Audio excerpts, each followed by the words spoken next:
پچھلے جمعہ کے بیان میں ایک حدیث کی تشریح شروع کی تھی۔ رسول اللہ صلی اللہ علیہ وسلم نے فرمایا 5 چیزوں کو غنیمت سمجھو 5 چیزوں سے پہلے۔ شبابہ کا قبل حرمک، اپنی جوانی کو بڑھاپے سے پہلے غنیمت سمجھو۔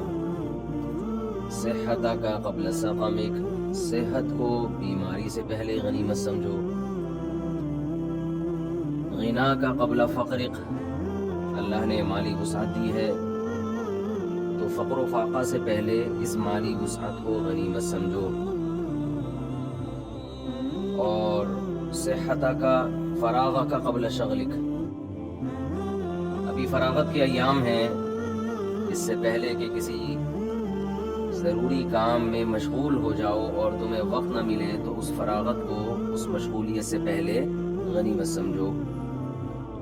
وحیاتہ کا قبل موتک، اور موت سے پہلے زندگی کو غنیمت سمجھو۔ میں نے عرض کیا تھا کہ جب حدیث میں آتا ہے نا کہ اتنے کوئی عدد بیان کیا جائے تو اس کا مطلب وہ عدد نہیں ہوتا، 5 مراد نہیں ہے، اور بہت ساری چیزیں ہیں۔ یہ تو ایک اہم چیزیں ہیں جو آسانی سے ہر ایک کی سمجھ میں آ جاتی ہیں۔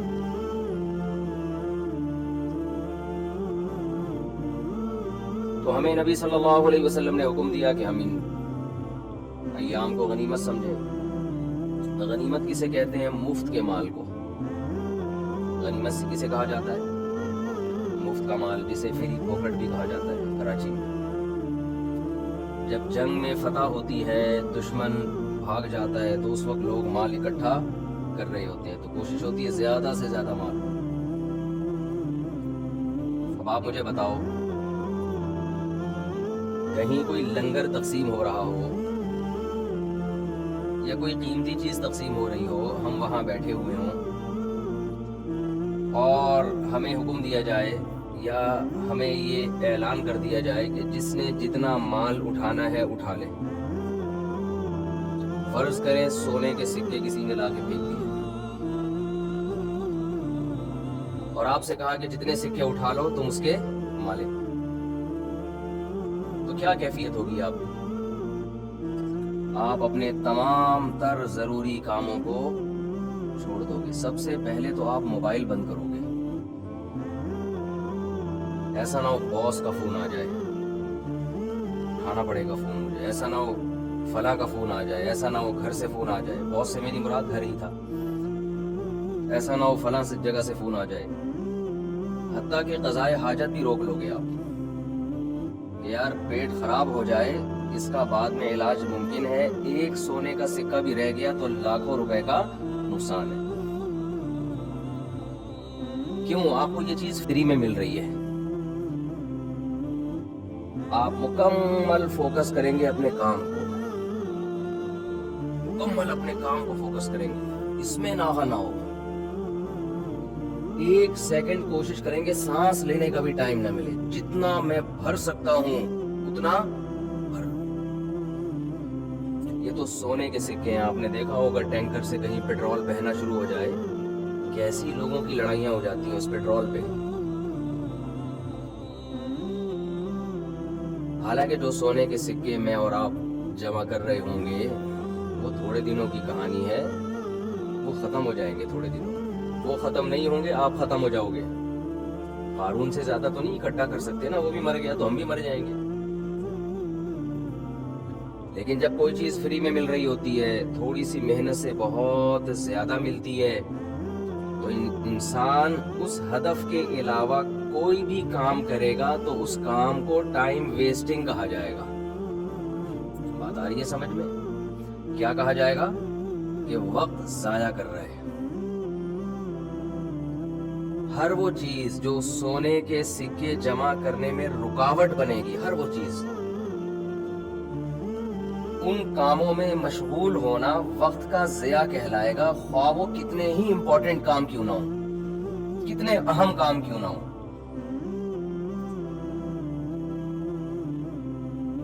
سوال پیدا ہوتا ہے بھائی وہ اتنے اہم کام تھے تو اہم کام میں مشغول ہونا تو ٹائم ویسٹنگ نہیں کہلاتا نا؟ اچھی طرح سمجھنے کی کوشش کریں جو میں کہنا چاہ رہا ہوں. میں مثال سے آؤں گا, اصل جو بات میں کرنا چاہ رہا ہوں اس کی طرف آؤں گا. یہ مثال سمجھ میں آئے گی تو پھر وہ بات سمجھ میں آئے گی جو حدیث میں ہمیں سمجھایا جا رہا ہے, حدیث بتائی جا رہی ہے. آج اصل میں مسئلہ سارا یہ ہے کہ لوگوں نے ہر کام کو امپورٹنٹ کام ہے, بہت امپورٹنٹ ہے, بہت امپورٹنٹ ہے, بہت اہم ہے. جب ان سے پوچھو بھائی امپورٹنٹ کی ڈیفینیشن کیا ہے, اہم کام کسے کہتے ہیں, تو کہتے ہیں جو نہیں ہوگا تو جو ہم نہ کریں تو نقصان ہو جائے. تو یہ جو دوسرا کام جس کو شریعت اہم کہہ رہی ہے یہ نہیں کرو گے, یہ اس سے زیادہ نقصان ہو جائے گا, تو یہ تو زیادہ اہم ہے. تو آپ کی نظر میں اہم کام کی جو ڈیفینیشن ہے, جو تعریف ہے, وہی کانسیپٹ کلیئر نہیں ہے نا, تو ٹائم تو آپ کا ویسٹ ہی ہوتا رہے گا, ٹائم ضائع ہوگا, وقت ضائع ہوگا. آپ نے جو سائنس کے طلبہ ہیں ایک مثال پڑھی ہوگی نا کہ بعض کام ایسے ہوتے ہیں کہ ان پٹ کم ہوتا ہے, آؤٹ پٹ زیادہ ہوتا ہے. بعض ایسے ہوتے ہیں ان پٹ میں پورا زور لگ جاتا ہے, آؤٹ پٹ اس کا بولو کچھ بھی نہیں ہوتا. وہ ایک مثال پڑھائی جاتی ہے نا, جو قوت کا جو بازو ہے, لیور جسے کہتے ہیں نا, جتنا لمبا ہوگا زور اتنا کم لگے گا, آؤٹ پٹ اتنا, بول لو نا کیا جا رہے ہیں. اب ہم بھی تو زور لگا رہے ہیں تو کچھ آؤٹ پٹ تو ملے نا اس کا. دیکھو ایک مثال دیتا ہوں, اب مثالوں کو سمجھانے کے لیے دوسری مثال دینی پڑتی ہے, اس دوسری کو سمجھانے کے لیے تیسری مثال دینی پڑتی ہے. شعر یاد آ جاتا ہے, خوابوں کی طرح تھا نہ خیالوں کی طرح تھا, وہ شخص ریاضی کے سوالوں کی طرح تھا. الجھا ہوا ایسا کہ کبھی کھل نہیں پایا, سلجھا ہوا ایسا کہ مثالوں کی طرح تھا.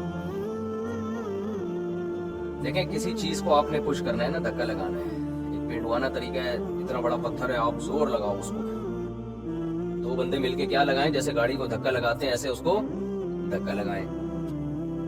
ایک طریقہ یہ ہے کہ بھائی اس کا مرکز تلاش کریں, اس پتھر کا جو مرکز ہے جہاں سارا اس کا زور ہے وہ کہاں ہے.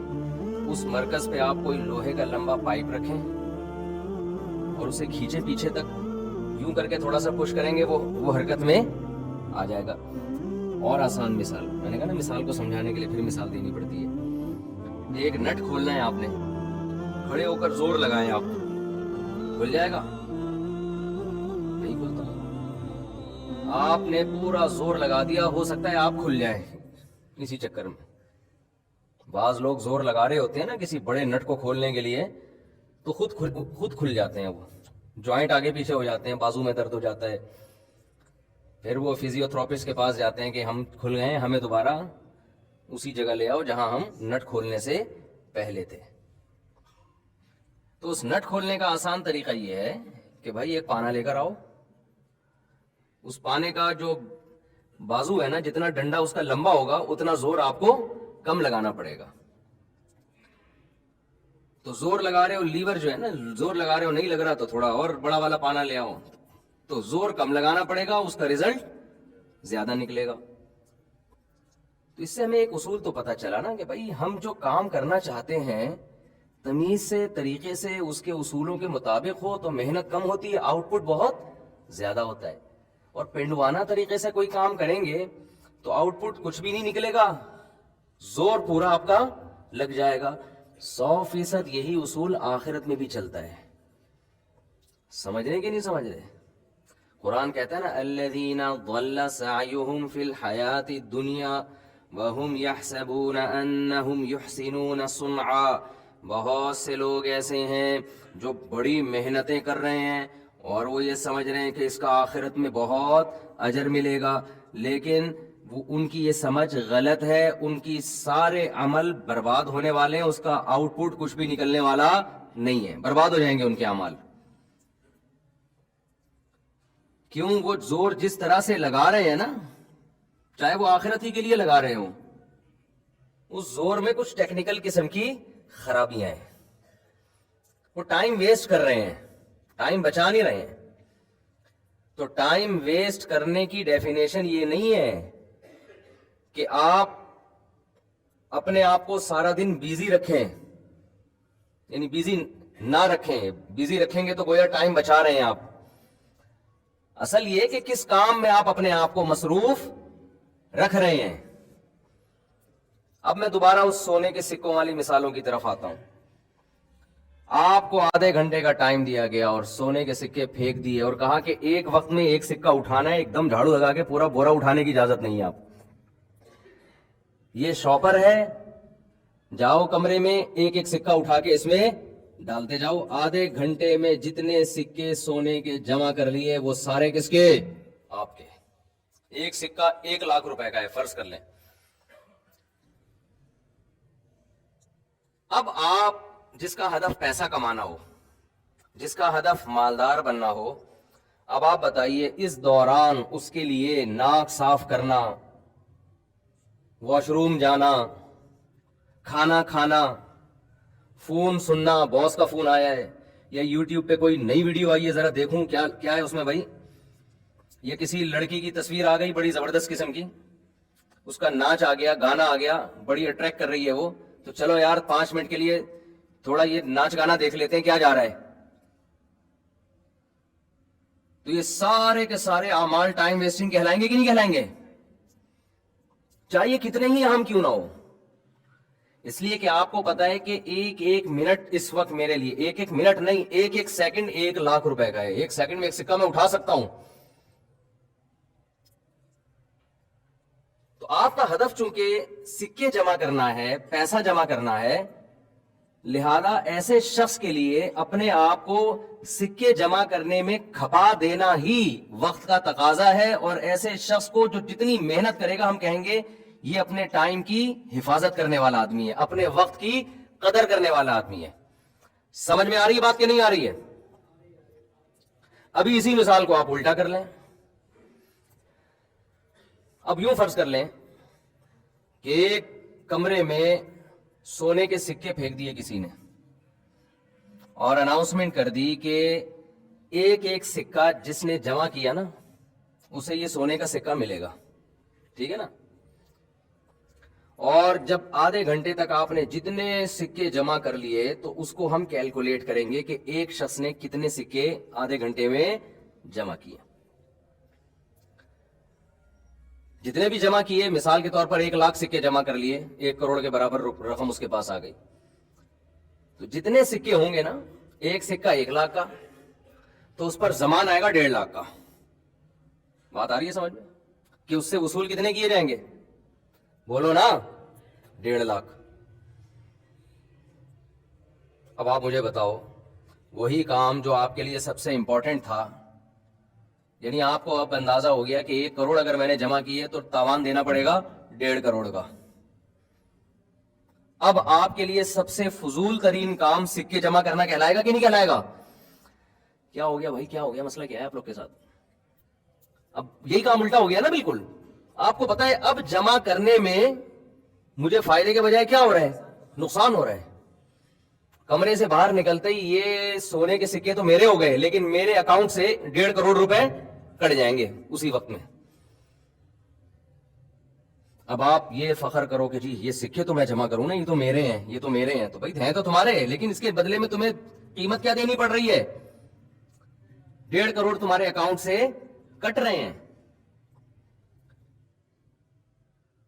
لیکن جو ظاہر پرست آدمی ہوگا نا, جو ظاہر پرست, جو ظاہر کو دیکھتا ہے, چیزوں کی حقیقت اور گہرائی میں نہیں جاتا, وہ بے وقوف پھر بھی سکے جمع کرنے میں لگا رہے گا. وہ یہ نہیں دیکھے گا اس کا ریزلٹ کیا نکلنے والا ہے, اناؤنسمنٹ کیا ہوئی ہے.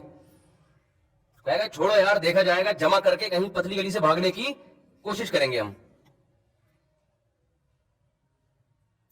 یہ چور ڈکیت یہی تو کر رہے ہوتے ہیں نا کہ کر لو, حالانکہ دیکھ رہے ہوتے ہیں فلاں ڈاکو مارا گیا, فلاں ڈاکو مارا گیا, فلاں قتل ہو گیا, فلاں کے ساتھ ایسا ہو گیا, پھر بھی کر رہے ہوتے ہیں, رسک لے رہے ہوتے ہیں, یار دیکھا جائے گا, ابھی کے مزے لو. بس